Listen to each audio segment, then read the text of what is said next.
আসসালামু আলাইকুম মোল্লা সাহেব, কেমন আছেন? আলহামদুলিল্লাহ, আল্লাহর রহমতে ভালো আছে।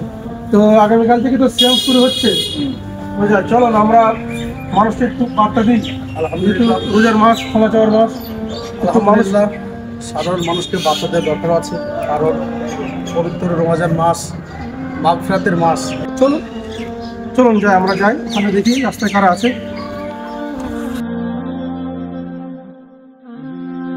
আসসালামু আলাইকুম।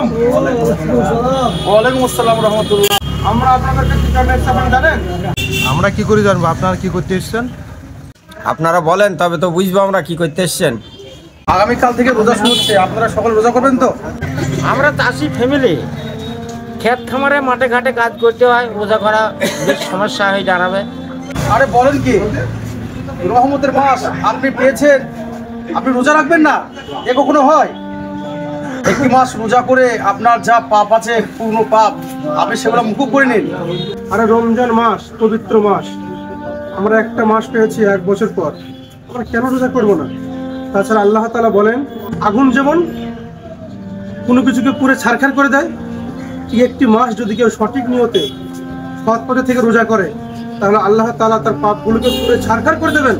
এত সুন্দর কথা আল্লাহ তাআলা বলেছেন, আর আপনারা রোজা করবেন না?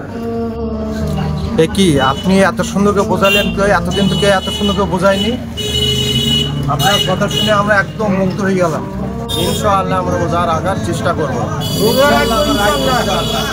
আল্লাহ তাআলা বলেন, এই মাসে যে ব্যক্তি ক্ষমা চাইতে পারলো না, তার মতো হতভাগা আর কেউ নেই।